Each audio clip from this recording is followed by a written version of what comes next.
Graduates, faculty, parents, relatives, undergraduates, and old people who simply like to attend these events.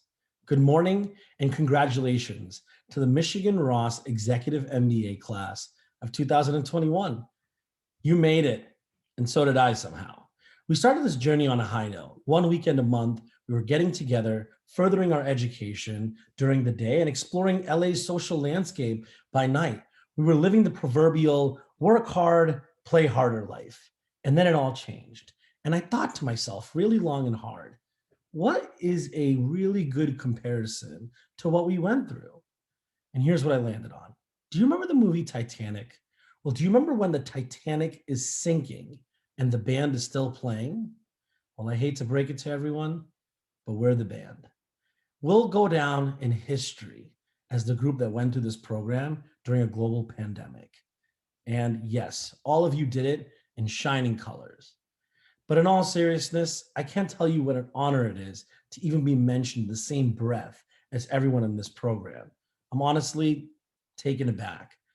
But for those of you that weren't as impressive, that didn't make all the sessions, that had some Zoom fatigue, that maybe your internet didn't work, I wanted to give some of you guys just a quick recap of the highlights that we went through over the past 21 months. MP taught us that money today is better than money tomorrow. And he taught us, don't you ever think about merging or acquiring a company. There's just no value there. Dr. Dave proved that he was the world's most dangerous accountant. And then he served us the world's most dangerous exam. Thank you, Dr. Dave, for easing us into the program with a 17-page exam. Professor Ari taught us to forget our current way of thinking, absolutely forget it, and take on a whole new approach to how you think about economics. And guess what? That new approach certainly did not help me pass that final. Professor Machanda taught us about empathy. He taught us to be empathetic towards those chickens that were enduring their entire life without any sort of contact lenses. Thanks to Professor An for putting South Korea on the map. It certainly has a significant p-value in my mind. Professor Najat taught us that you can increase your return on equity despite your profit margin and leverage decreasing, as long as your asset turnover increases significantly. I mean, if that's not one of the most obvious statements you've ever heard, I really don't know what is. JSB taught us that bricolage and wabi-sabi were more than just some cool rap lyrics. Professor Isaac showed us that most of us weren't really cut out for a career in construction based on our ability to put those paper houses together. It just goes to show that a bunch of people that apparently are very smart still couldn't figure out how to, reduce those bottlenecks and maximize their capacity utilization.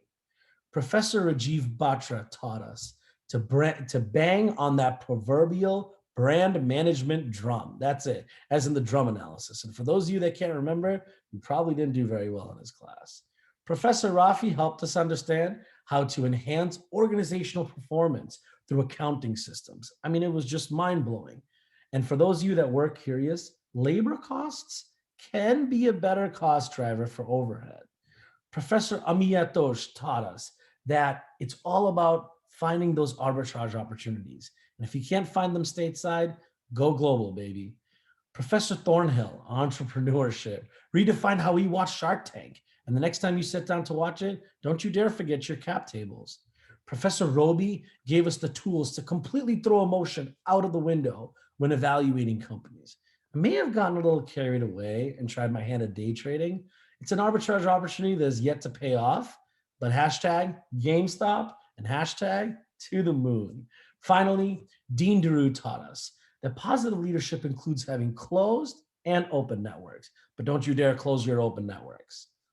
Look, it's all fun and games, and I'm glad hopefully some of you are enjoying this, but personally, there were quite a few learnings that I grabbed beyond the educational components that were taught here. And I'd like to impart some of that wisdom in all of you, since I'm the lucky one that you chose to speak. Across your professional, personal, and educational journeys, each of you accumulated achievements that would make the rest of the human population envious.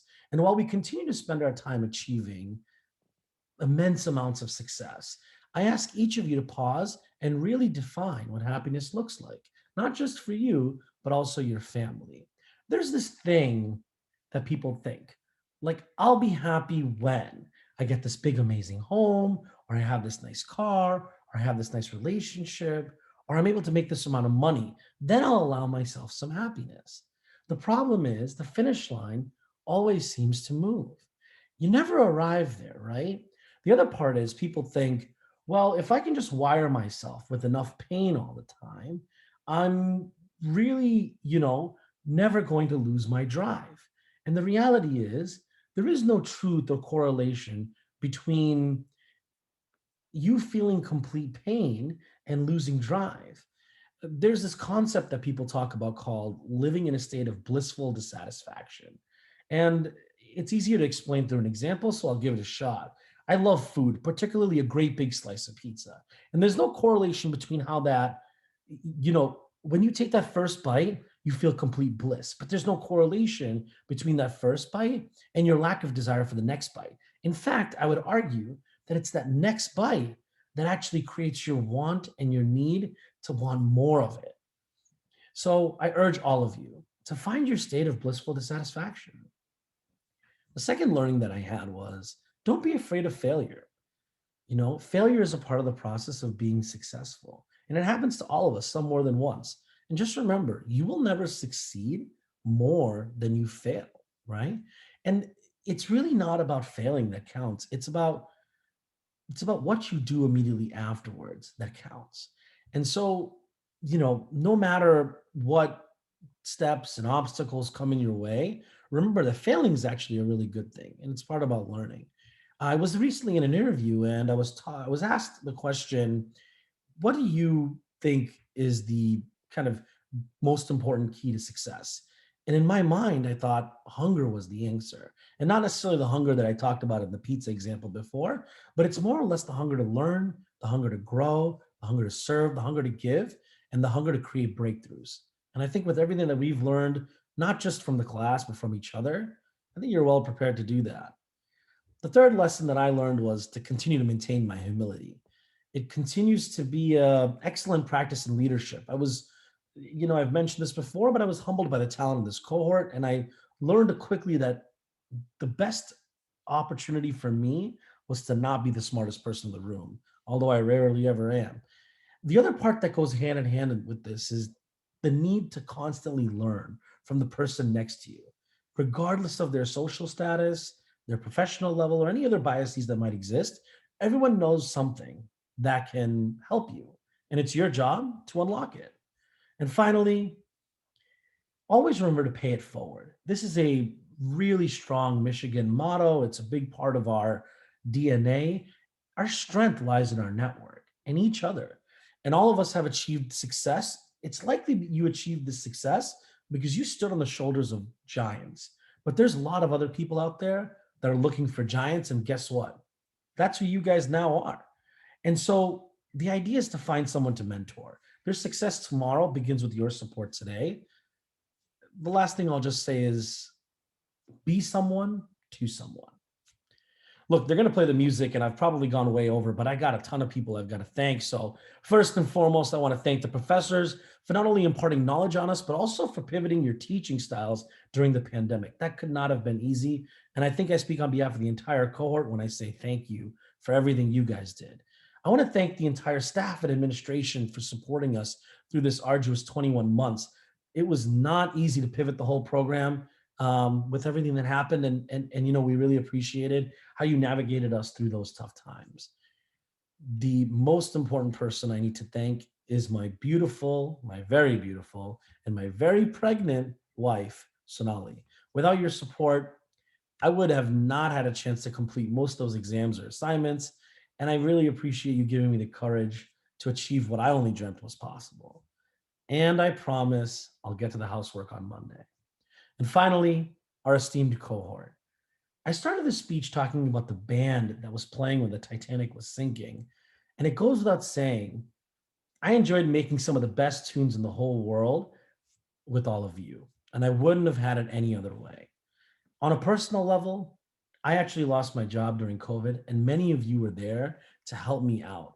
And I can't even begin to tell you how appreciative I am for everything you guys all did. I'd like to just close on saying, does everyone remember that social hour on the first day of orientation, all the way back in August of 2019? Some of us looked anxious, some of us looked hopeful, but most of us, at least most of us in the LA cohort, looked worried because we still hadn't completed that exam that was due that day. Do you remember that? That the quiz? Anyway, I hope that we all find our way back on that patio one day. And I wonder what we'll talk about, but I'm sure that we will be very excited to see each other. And I sincerely hope that I do get to see all of you right here very soon in the future. There are not enough words to express my personal gratitude, so the best way I wanted to end this was to toast. I want to toast all of you, EMBA 26 cohort. Here's to those that have seen us at our best. Here's to those that have seen us at our worst. And here's to those that can't tell the difference. Cheers, God bless, and go blue.